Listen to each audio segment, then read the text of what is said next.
दिनैनिफ्राय रास मेला उदालगुरि जिल्लानि कुसुबिलावबो गाजा गोमजायै रास मेला खुंदों। दिनै उदालगुरि बिधान सभा समिस्तिनि एमएलए अदेबानि बिटिआरनि लेङाइ गाहाय गबिन्द चन्द्र बसुमतारी बिथाङा कुसुबिल रास मेलाखौ बेखेवना होयो। बिथां बसुमतारीया खौरांगिरिनो फोरमायख'नाय राव আজিৰ পৰা আৰু কোনো কোনো ঠাইত যোৱাকালিৰ পৰাই অসমৰ বিভিন্ন ঠাইত ৰাস উৎসৱ আৰম্ভ হৈছে। অসমৰ বিভিন্ন ঠাইত প্ৰায় এমাহলৈকে হয়। আমাৰ কিন্তু ওদালগুৰি অঞ্চলত প্ৰায় এসপ্তাহ তাতকৈ বেছি দীঘল নহয়। যিয়েই নহওক ৰাস উৎসৱটো আচলতে প্ৰেমৰ উৎসৱ হয়, আনন্দৰ উৎসৱ হয়। আৰু এইকাৰণে এই ৰাস উৎসৱ উপলক্ষে অসম আৰু আমাৰ বিটিআৰ অঞ্চলৰ আটাই ৰাইজলৈকে মোৰ শুভেচ্ছা জনাইছোঁ। এই ৰাস উৎসৱত আটাইয়ে আনন্দ উপভোগ কৰক।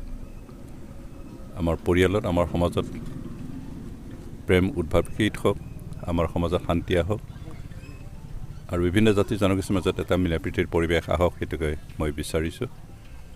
আৰু সৃষ্টিকৰ্তা ঈশ্বৰে মানৱ সমাজক সদায় প্ৰেম আৰু শান্তি থকাটো বিচাৰে আৰু আমি আশা কৰোঁ এই উৎসৱৰ জৰিয়তে আমাৰ মাজত প্ৰেমৰ পৰিৱেশ আহিব, যিহেতু বিটিআৰ বিভিন্ন জনগোষ্ঠীৰ এটা সমাৱেশ স্থল হয় আৰু বিভিন্ন জনগোষ্ঠীৰ মাজত ভাতৃত্বভাৱ, মিলাপ্ৰীতি আৰু শান্তিৰ পৰিৱেশ আহক, সেইটোকে কামনা কৰোঁ।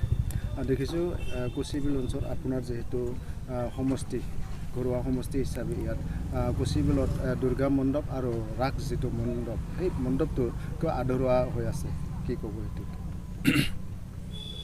কুচিবিলৰ যিটো মন্দিৰ আচলতে মই আগতে মন কাণ কৰা নাছিলোঁ, যদিও এই ৰাস্তাৰে অহা যোৱা কৰি থাকোঁ, কিন্তু মই সিমান মন কৰা নাছিলোঁ। এনেকৈ আধা আধৰুৱা হৈ থকা তেনেকৈ মন্দিৰ বুলি দেখা নাছিলোঁ, আজি দেখিলোঁ। আৰু সেইখিনি আধাৰুৱা যিখিনি ঘৰ, সেইটো ৰাইজে নিজৰ গাঁঠিৰ ধন ভাঙি পেলাই বনোৱা বুলি কৈছে। চৰকাৰৰ তৰফৰ পৰা একো পোৱা নাই। আৰু এইবাৰ যিহেতু দেখিলোঁ আৰু আধাৰুৱা হৈ থকাটো আচলতে সমাজৰ কাৰণে ভাল নহয়, এইটো সমাপ্ত কৰিব লাগিব। আৰু সেইকাৰণে অহা দিনবিলাকত আমি কেনেকৈ ইয়াক সম্পূৰ্ণ কৰিব পাৰোঁ তাৰ কাৰণে চিন্তা চৰ্চা কৰি কাম কৰিম। সেইকাৰণে ৰাইজক এটা আশ্বাস দিছোঁ যে আপোনালোকে নিৰাশ নহ'ব, বিশেষকৈ কুচিবিলৰ ৰাইজ যাতে আশাভংগ নহয় তাৰ কাৰণে অনুৰোধ থাকিল।